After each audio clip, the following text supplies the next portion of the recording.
warahmatullahi wabarakatuh. Hari ini kita belajar tentang mata kuliah Pancasila, yaitu nilai dengan judul Nilai Norma dan Moral. Nah, jadi hari ini kita pertemuan ketiga, ya. Pertemuan ketiga tentang mata kuliah Pancasila. Nah, perkuliahan ini saya mulai dengan pengertian nilai, norma, dan moral. Pengertian nilai adalah menurut Steinman, nilai adalah sesuatu yang memberi makna hidup, yang dijunjung tinggi, yang mewarnai dan menjiwai tindakan atau perilaku seseorang. Nah, jadi nilai di sini sesuatu hal ya yang memberi makna.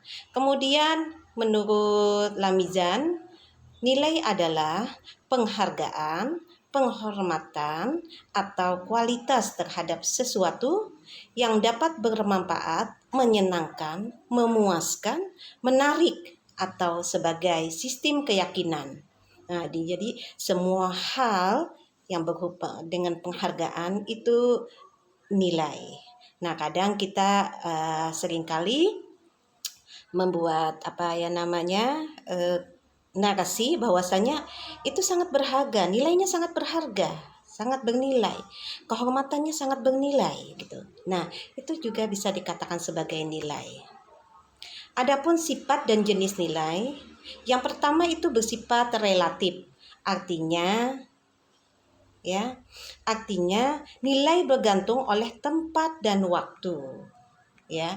Kemudian yang kedua, lebih bersifat subjektif atau nilai berbeda-beda bagi setiap orang. Nah, kita mengatakan sesuatu itu bernilai atau tidak, itu tergantung dari pendapat kita. Kadang ada yang menyatakan bahwasanya melihat pemandangan alam itu biasa-biasa saja. Tapi mungkin bagi saya, gitu kan, melihat pemandangan itu alam yang sangat merupakan hal yang sangat bernilai, itu sangat indah menurut saya. Apalagi kalau kita berada dalam pegunungan, saya sangat suka dengan gunung. Jadi menurut saya itu sangat bernilai, sungguh nilai, tidak terbatas nilainya bagi saya, ya. Nah, itu nilai yang bersifat relatif dan nilai yang bersifat subjektif. Adapun pembagian nilai menurut Profesor Dr. Notonegoro, yang pertama itu adalah nilai material, ya. Nilai material, nilai-nilai yang merupakan materi, ya. Sesuatu yang dapat berfungsi, ya. Kemudian yang kedua nilai vitalitas atau nilai kehidupan. Nah, nilai-nilai kehidupan itu yang sifatnya tentu saja subjektif, tapi kita tidak pernah lepas daripada dengan nilai kerohanian. Ya, artinya dalam hal menyimpulkan nilai kehidupan itu tidak terlepas dengan nilai kerohanian, nilai material, ya. Jadi semuanya itu satu kesatuan. Nah, sedangkan nilai kerohanian itu ada 4. Yang pertama itu nilai kebenaran. Nilai kebenaran artinya benar, siapa yang menyampaikan sesuatu sesuai dengan kenyataannya itu adalah benar, nilai kebenaran. Kemudian yang kedua itu adalah nilai keindahan. Nah, indah ini kita kan relatif juga ya, nilai keindahan ini banyak beda-beda gitu kan. Kadang kita menyatakan bahwasanya segala sesuatunya itu indah apabila terlihat menurut kita bagus gitu ya. Nah, yang ketiga kemudian nilai moralitas atau nilai kesusilaan. Nah, ini berhubungan dengan etika tentang tingkah laku baik dan buruknya. Itu nilai moralitas. Yang keempat itu pembagian nilai kerohanian itu adalah nilai religius, artinya nilai spiritual, ya, keyakinan atau agama, ya. Identik dengan nilai religius ini seseorang memiliki keyakinan dan ketakwaan kepada Sang Penciptanya, ya. Jadi pengertian norma adalah pedoman, ukuran, kriteria, atau ketentuan yang mengatur tingkah laku manusia dalam masyarakat berdasarkan nilai-nilai tertentu. Nah, tadi kan kita sudah bicara tentang nilai-nilai, pembagian nilai, nilai keindahan, kemudian pembagian nilai kerohanian, nilai religius, nilai keindahan, nilai kehidupan, kemudian nilai material. Nah, jadi di sini norma tidak berdasarkan nilai-nilai tertentu tersebut ya. Sedangkan pengertian yang lain, norma itu adalah ukuran, pedoman, aturan atau kaidah yang menjadi dasar pertimbangan dan penilaian yang mengandung sanksi dan penguatan terhadap tingkah laku manusia. Jadi ukurannya, pedomannya ya hampir sama ya. Nah, kemudian norma. Kemudian norma itu terbagi pada menurut berdasarkan sumbernya. Itu yang pertama itu norma dekat, kemudian yang kedua itu norma terakhir atau norma asli. Norma dekat itu biasanya kita sebut dengan istilah-istilah tolak ukur. Langsung dapat diterapkan pada yang harus diukur ya. Kemudian norma ada tolak ukurnya di sini. Misalnya yang dikatakan sebagai norma yang baik itu adalah ya seseorang yang memiliki kaidah-kaidah agama dan menjalankannya dalam kehidupan. Nah, itu tolak ukurnya itu adalah kaidah ya agama tadi, faktor-faktor yang ada dalam agama sehingga dia menjalankan hak dan kewajibannya sebagai umat beragama dengan baik, maka dia dikatakan sebagai orang yang baik, itu tolak ukurnya. Kemudian norma asli ini alasan berlakunya norma dekat, norma asli. Kemudian menurut berdasarkan cakupannya di sini pembagian norma. Yang pertama itu adalah norma teknis. Yang kedua norma yang berlaku umum. Nah, yang pertama norma teknis itu berlaku untuk tujuan tertentu. Misalnya kegiatan sementara itu terbatas ya, kegiatan yang sementara atau terbatas. Misalnya saja kepanitiaan ya. Nah, kepanitiaan ini apa norma-norma yang ditetapkan atau yang dianut dalam kepanitiaan tersebut. Misalnya kepanitiaan mahasiswa yang berhubungan dengan kegiatan wisuda gitu kan ya. Nah, itu apa yang menjadi komitmen atau kaidah yang ada dalam kepanitiaan tersebut. Kemudian yang kedua itu norma yang berlaku umum atau skala luas bagi banyak orang. Nah, norma yang berlaku umum ini ada 3 macam. Yang pertama norma sopan santun, yang kedua norma hukum, yang ketiga norma moral. Nah, norma sopan santun ini berlaku atas dasar kebiasaan dan pendapat kebanyakan orang. Nah, kalau di Akbid Benua Bina Husada itu motonya itu adalah KIS ya, KIS, kompetensi, iman, ya, senyum, salam, sapa, salam, sopan, santun. Nah, itu merupakan norma ya, norma bagi yang umum berlaku untuk mahasiswa Akbid Benua Bina Husada. Nah, itu ditetapkan untuk Akbid Benua Bina Husada tadi secara teknis, norma teknisnya hanya untuk Akbid Benua Bina Husada saja gitu. Sedangkan yang lain kampus lain kita tidak terpengaruh gitu kan ya. Nah, itu norma teknis. Sedangkan norma sopan santun itu kita selalu bersapa kepada tamu, kepada teman, kepada kakaan, kepada teman sejawat ya. Nah, kemudian norma hukum. Norma hukum ditetapkan oleh otoritas masyarakat, dapat dituntut pelaksanaannya, pelanggarannya ditindak dengan pasti oleh penguasa sah, misalnya pengadilan ya. Pengadilan. Jadi Indonesia adalah negara hukum. Jadi segala sesuatu ya itu berdasarkan hukum.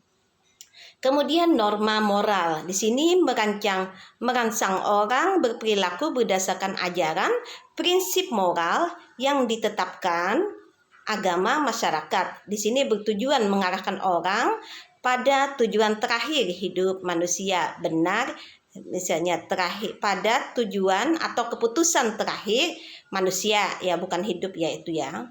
Nah, misalnya benar, indah, baik, atau bahagia gitu. Nah, itu norma moral. Sedangkan moral sendiri itu apa? Ya, moral adalah hal-hal yang dapat mendorong manusia untuk melakukan tindakan yang baik sebagai kewajiban dan keharusan. Ya, baik buruk hal-hal. Kamu harus lulus gitu sebagai bidan dan lulusnya 3 tahun gitu. Nah, itu moral yang ditetapkan. Itu semestinya kan memang harus lulus menjadi bidan 3 tahun. Nah, mudahan saja kalian lulus dengan tepat waktu. Nah, moralnya itu kan tepat waktunya itu, ya. Kemudian, moral juga menurut pendapat yang lain itu adalah sarana untuk mengukur benar tidaknya sikap dan tindakan seseorang atau manusia, ya. Nah, sedangkan pendapat Herden, moral adalah kepekaan dalam pikiran, perasaan, dan tindakan terhadap prinsip-prinsip dan aturan-aturan. Nah, ini pengertian moral sebenarnya banyak sekali ya. Kalau kalian membaca pengertian moral ini, itu, dan itu memang pada dasarnya itulah pengertian daripada moral. Menurut pendapat siapa, ya? Pendapat siapa? Disitulah pengertian. Jadi boleh saja semua referensi itu digunakan, ya. Nah, sedangkan menurut Atkinson, moral itu adalah pandangan tentang baik dan buruk, benar dan salah, apa yang dapat dan tidak dapat dilakukan oleh manusia. Nah, itu moral menurut Atkinson. Sedangkan menurut Lamijan, ya, moral adalah ajaran yang berisi nilai dan norma untuk mengatur sikap dan tingkah laku manusia agar dapat melaksanakan perbuatan baik. Jadi segala perbuatan yang baik itu dikatakan bermoral. Nah, di sini menurut Palamijan ini satu kesatuan moral itu dengan nilai dan norma, ya. Sehingga di sini tingkah manusia itu dapat melaksanakan perbuatan yang baik. Jadi tidak bisa ya dipisah-pisahkan di sini, ya. Nah, pembagian moral ini yang pertama itu adalah moral umum. Moral umum biasa diatur negara juga dalam Undang-Undang Dasar 1945, ya, bahwasanya seluruh masyarakat Indonesia harus mendapatkan pendidikan yang layak, perumahan, adapun kemiskinan itu ditanggung oleh negara. Nah, itu moral umum, ya. Jadi negara tidak boleh yang namanya tutup mata dengan keadaan masyarakatnya. Ya, negara ini harus ikut serta dalam memperhatikan keadaan dalam masyarakat dan itu memang sudah ditetapkan, ya. Nah, moral umum yang lainnya itu seperti kita ngantri, ya. Ngantri, budaya ngantri, ya. Habis itu mengembalikan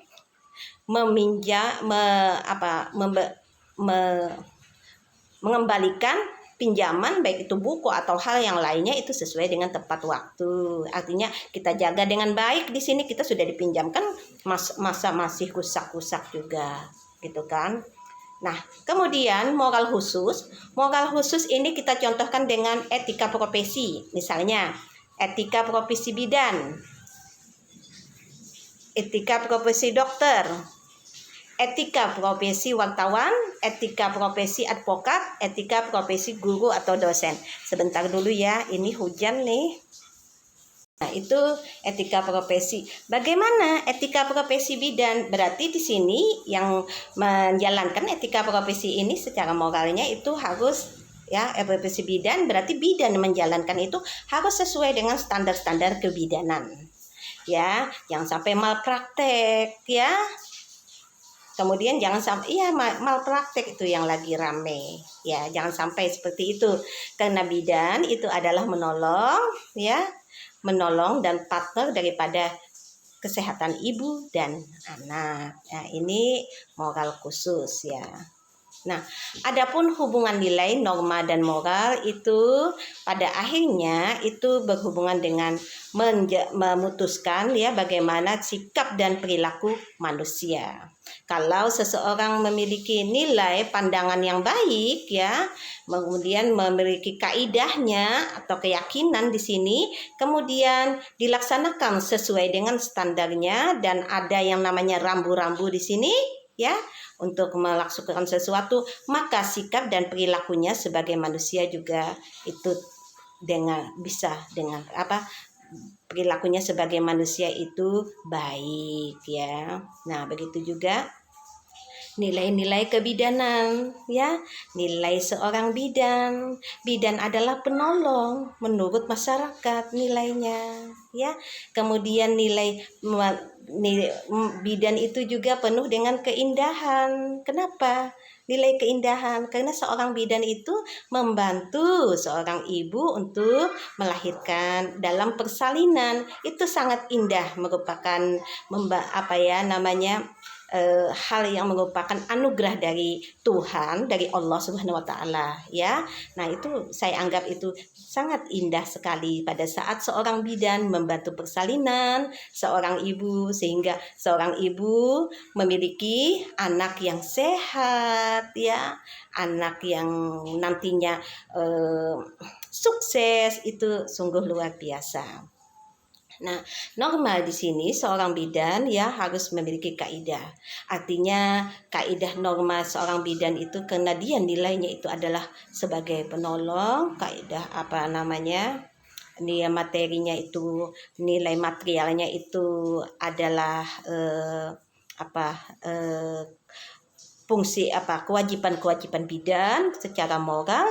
Di sini bidan tidak peduli apapun, waktu apapun, bidan tetap menolong kesehatan ibu dan anak ya. Jadi kadang bidan juga diketuk tengah malam ya rumahnya ya. Kadang juga subuh-subuh pada saat enak-enaknya tidur gitu kan. Nah, bidan jangan sampai mengeluh karena memang sudah normanya seperti itu. Sedangkan moralnya, nah bidan harus seorang yang religius, mendekatkan pada agama, terus tidak pernah lupa dengan hukum ya, legal di sini secara moralnya. Nah, ini menjadikan seorang sikap dan perilaku bidan tadi sangat baik dan tentu saja itu sangat didambakan oleh klien ya dan masyarakat. Klien kalian kan bidan itu kan adalah ibu dan anak dan juga masyarakat ya. Nah, ada 4 nilai dasar Pancasila di sini ya, dianggap sebagai pendidikan politik. Yang pertama itu hormat pada martabat manusia ya. Kemudian ini biasanya nilai kebebasan ya. Di sini biasanya hak asasi manusia ya yang berbicara. Yang kedua, cinta kepada bangsa sendiri atau nasionalis. Yang ketiga, demokrasi atau kedaulatan rakyat, yaitu nilai kesamaan, equality. Kemudian yang keempat, keadilan sosial atau kesetia kawanan sosial. Jadi kita saling tolong menolong ya, rasa empati, rasa simpati, kita rasa keprihatinan kita akan saudara-saudara kita yang lagi kesulitan, itu akan selalu ada kita sebagai ya manusia Indonesia yang berdasarkan Pancasila. Nah, ini sudah materi saya ya. Adapun manfaat kita mempelajari nilai norma dan moral itu adalah yang pertama, kita dapat menjunjung dan menghargai nilai-nilai kemanusiaan.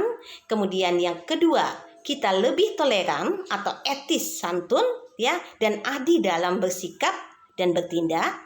Yang ketiga, kita lebih dapat menghargai kemampuan dan karya orang lain. Yang keempat, kita lebih bertanggung jawab terhadap bidang ilmu yang diampu kita ya, yaitu ilmu kebidanan sekarang ini kalian ya. Kemudian kita dapat meningkatkan profesional ya. Nah, bidan itu adalah suatu profesi. Jadi identik dengan profesional. Jadi tingkatkan rasa keprofesionalan kita sebagai bidan. Yang sekarang ini sebagai mahasiswa bidan, tapi sebentar lagi menjadi bidan. Itu saja yang saya sampaikan. Terima kasih. Assalamualaikum warahmatullahi wabarakatuh. Selamat siang, sudah siang ya.